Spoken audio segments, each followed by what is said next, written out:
a todos, mi nombre es Maciel Zagal, soy escritora, soy profesora también y me invitaron a comentar libros que sean fáciles de encontrar desde sus casas para que no tengan que salir del hogar.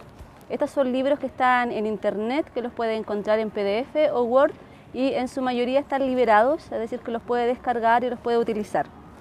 ¿En qué me basé yo para elegir los libros? Me basé en libros que yo leí en PDF, es decir, que yo leí desde el computador y que a pesar de la incomodidad quise seguir leyendo o pude seguir leyendo porque eran realmente interesantes. El primero de ellos es un libro que se llama La mujer rota, es de Simone de Beauvoir, que es bastante conocida por su teoría feminista, pero en este caso son relatos de ficción. Este libro, La mujer rota, tiene 3 relatos y uno de ellos es el que da el nombre al libro. ¿De qué se trata esto? Se trata principalmente de un matrimonio en edad madura, es decir, es cuando ya las hijas de este matrimonio abandonan el hogar, lo que se conoce como el nido vacío. En este momento de la vida de este matrimonio, compuesto por Monique y Mauricio, ella se da cuenta o se entera de que él le está siendo infiel. Entonces, en la novela, el relato, se enfoca principalmente en su sentir, en cómo ella se va desmoronando de a poquito, producto de que entregó toda su vida a esa familia, a ese matrimonio, a ese hombre, y ahora ya no tiene nada. Entonces es cuando una mujer entrega todo por algo y luego de eso, y luego cuando todo esto se acaba, se encuentra a sí misma y tiene que reencontrarse a sí misma y enfrentarse a la vida sola. Es un monólogo interior y los lectores van a ir acompañando a la protagonista y narradora y van a ir sintiendo su desolación, su desamparo, su rabia, su sentimiento de humillación, al mismo tiempo también de culpa.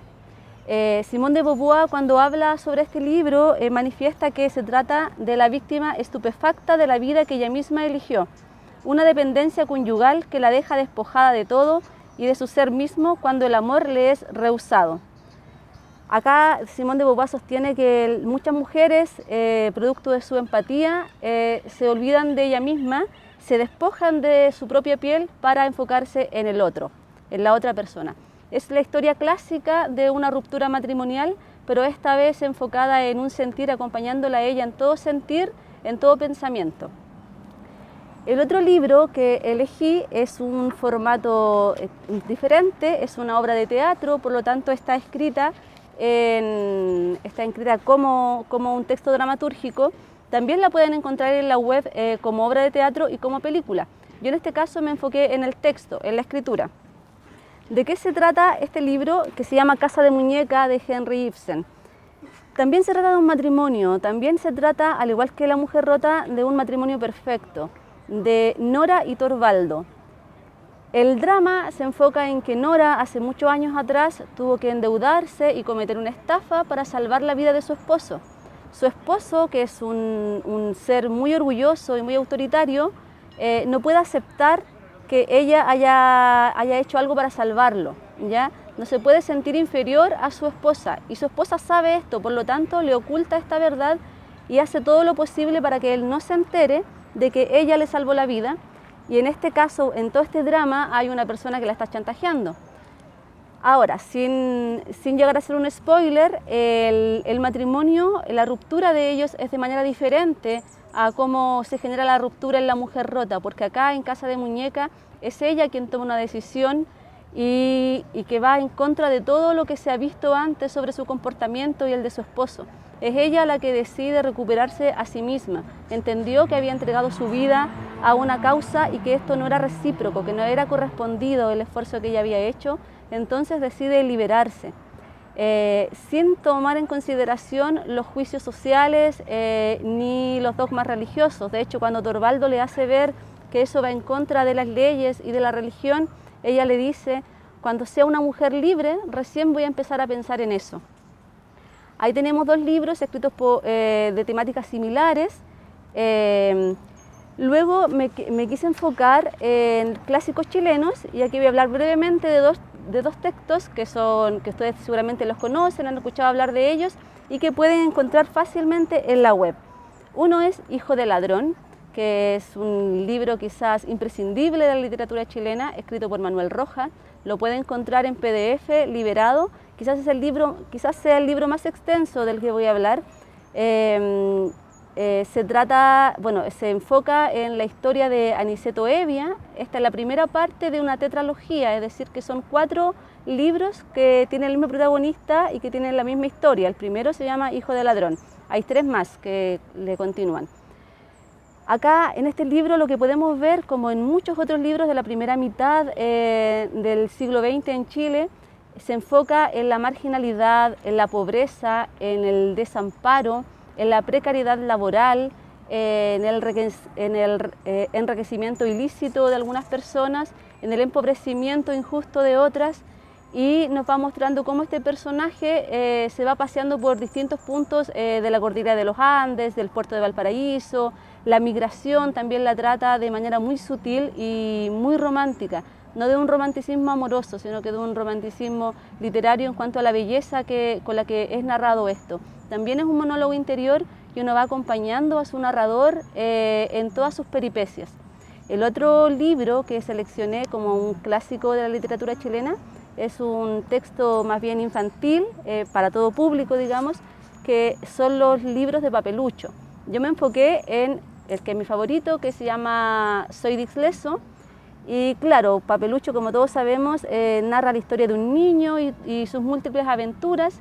En Soy Dix Leso es muy entretenido porque él se da cuenta que posee dislexia, pero como no lo puede decir, se autodenomina como Dixleso, algo que él considera que es súper choro, que es súper entretenido y que lo hace diferente.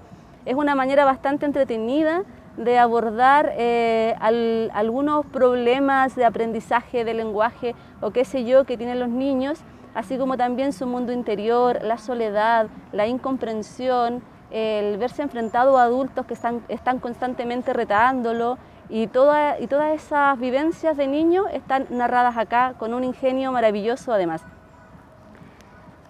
También un libro más contemporáneo, también de ficción, es un autor que a mí personalmente me gusta mucho, se llama Roberto Bolaño, y este libro se llama Putas Asesinas. Putas Asesinas es una compilación de cuentos, tiene 13 cuentos, y yo me voy a enfocar en el primero de ellos, que se llama El Ojo Silva. El Ojo Silva es un retrato maravilloso porque nos habla, bueno, de muchos temas que son interesantes de abordar, como por ejemplo el exilio, la amistad, el pasar del tiempo y que esta amistad siga viva. También nos habla de la compasión, del cuestionamiento de la política nacional, la compasión, la piedad y el heroísmo, que es algo maravilloso cuando un libro, cuando un cuento, cuando un relato tiene una especie de final feliz o de salvación. El Ojo Silva es el personaje principal en quien se enfoca la historia. Es un exiliado chileno, el narrador se lo encuentra en Berlín, porque Bolaño tiene esta cosa de que es muy universal y sus relatos pueden desarrollarse en cualquier parte del mundo.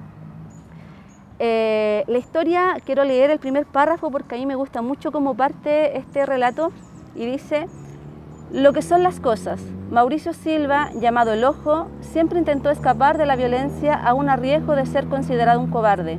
Pero de la violencia, de la verdadera violencia, no se puede escapar. Al menos no nosotros, los nacidos en Latinoamérica en la década de los 50. Entonces, aquí vemos que este libro va a tener sus tintes de violencia, una violencia más bien simbólica, y cómo los personajes se rebelan a esta violencia. Esa es la belleza que yo veo en este cuento, como la rebeldía frente a la violencia, además de la piedad que tiene este personaje por salvar, en este caso, a unos niños. No quiero pecar de spoiler, pero si pueden leerlo, léanlo porque es un cuento maravilloso. Y el último libro en el que me voy a enfocar para comentar es un texto contemporáneo escrito durante este año, muy comentado en redes sociales principalmente. Se llama Sopa de Wuhan y es un documento que reúne muchos artículos y comentarios de filósofos, pensadores, teóricos acerca precisamente de la contingencia y del coronavirus. Este texto, como les comentaba, es muy conocido, puede encontrar usted fácilmente en internet y en las redes sociales, incluso puede encontrar infografía sobre los postulados de 2 filósofos que son los más conocidos, el artículo de Zizek y de Byung-Chul Han. Byung-Chul Han, sí. Perdónenme, pero es que soy media lerda para las traducciones de los apellidos, para la pronunciación. Entonces, bueno, estos dos teóricos tienen una posición bastante distinta, aunque en ciertos puntos igual similares, pero en general distintas frente a la polémica y a la problemática del coronavirus, y hay incluso una infografía donde se comparan. Yo me quiero enfocar, o me he querido enfocar, en dos mujeres que escriben en este libro. Una de ellas es Judith Butler, que es una teórica feminista, muy enfocada también en lo queer, norteamericana. Judith Butler, el título de su artículo es "El capitalismo tiene sus límites", y aquí ella se cuestiona hasta dónde el capitalismo siempre va a estar interviniendo, ¿ya? En primer lugar, ella parte diciendo algo ya muy sabido por todos y todas, y es que el virus no discrimina, pero lo que sí discrimina es el sistema de salud, e incluso que el sistema capitalista va a permitir que la discriminación surja en la pandemia. Ella dice: la desigualdad radical y la explotación capitalista se reproduce y fortalece en la pandemia. Eso no debería sorprendernos. Cuando habla de desigualdad radical se refiere al nacionalismo, a la supremacía blanca, a la violencia contra las mujeres, contra las personas queer y trans. Ahora, más allá de eso, lo que cuestiona Butler y lo que ella además nos cuenta es que Donald Trump, presidente de Estados Unidos, trató de comprar una vacuna que sería la cura al coronavirus a una compañía alemana. Finalmente, la venta de esta vacuna, que no sé si fue efectiva o no, me imagino que no, le fue negada, pero aunque hubiese resultado, aunque su plan hubiese sido exitoso, Butler se pregunta cómo es posible que él esté resguardando solamente, que él quiera comprar los derechos de esta vacuna solamente para resguardar a su población y luego comercializarla. ¿Hasta dónde se puede comercializar la salud y la vida? ¿Hasta dónde tiene límite el capitalismo? Ella dice que a pesar de que los norteamericanos se pudieran salvar gracias a esta gestión, dice, eso no significa que nuestra indignación disminuya con cada nueva instancia de autoengrandecimiento inmoral o criminal. Y luego le pregunta directamente a Donald Trump: imagina que la mayoría de la gente piensa que es el mercado quien debería decidir cómo se desarrolla y distribuye la vacuna.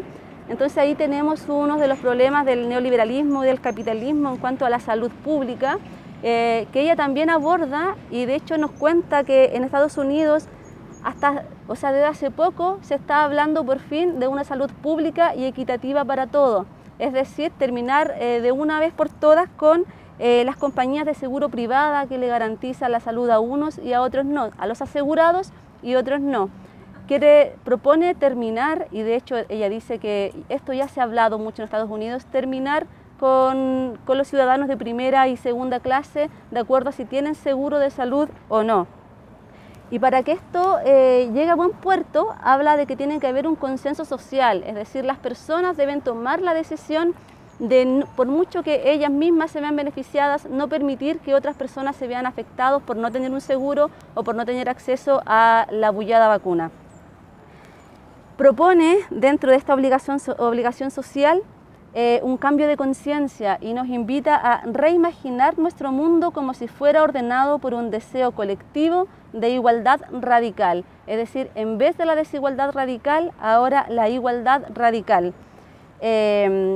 Habla también hace una propuesta de salud universal y pública, que ya no se rija solamente por países, sino que sea de manera universal, o al menos así lo entiendo yo. Tenemos que entender que todo esto es mi interpretación, usted le puede dar otra lectura, por supuesto.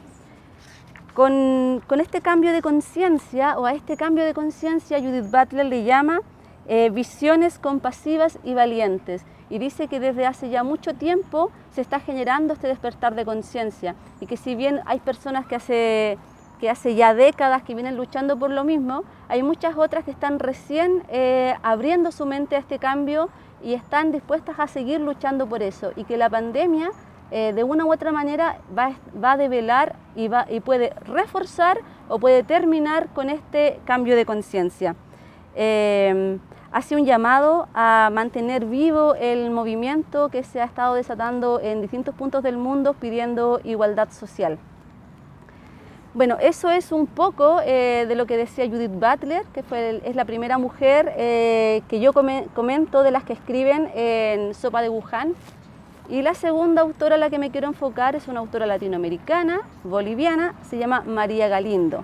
Tiene unos postulados muy interesantes, si no las conocen les recomiendo que la googleen, yo creo que a muchos de ustedes les podría interesar sus postulados. María Galindo, a mi parecer, es una de las más polémicas dentro de este compilado de teorías y pensamientos contemporáneos sobre el coronavirus, porque ella habla de rebeldía. De hecho, el título de su nota se llama Desobediencia, por tu culpa voy a sobrevivir. ¿A qué se refiere ella con sobrevivencia? Con desobediencia y con sobrevivencia es a no caer en esta cosa media fascista que propone el Estado de tenerle miedo al otro. Ella dice que ese es el sueño ideal del fascismo, pensar que los otros, que nuestros pares, son nuestros enemigos. Entonces, aquí, bueno, hay que tener cuidado, yo voy a tratar de tenerlo al traspasar la idea, porque es una visión, no quiere decir que esto sea cierto o que tenga que ser así.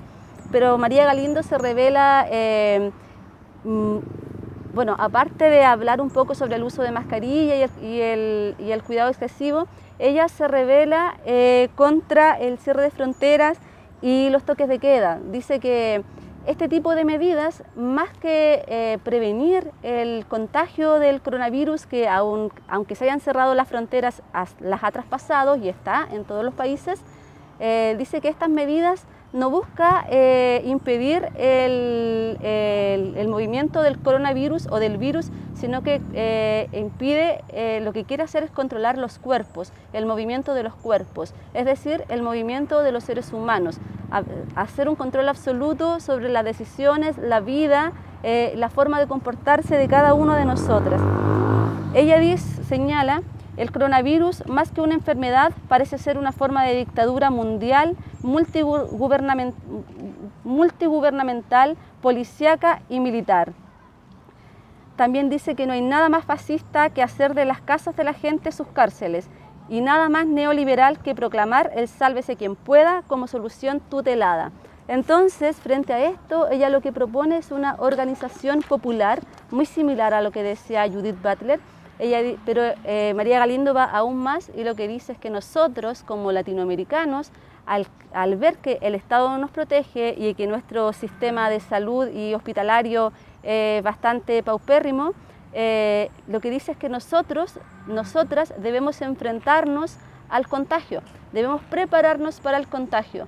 Y esto lo tenemos que hacer a través de fortalecer nuestro sistema inmunológico, cuidarnos unos a otros, prepararnos también para la atención domiciliaria, porque así va a ser principalmente.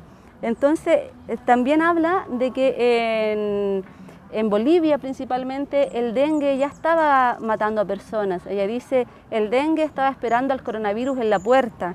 Y luego dice, el dengue y el coronavirus se saludaron, a un costado estaba la tuberculosis y el cáncer, que en esta parte del mundo son sentencias de muerte.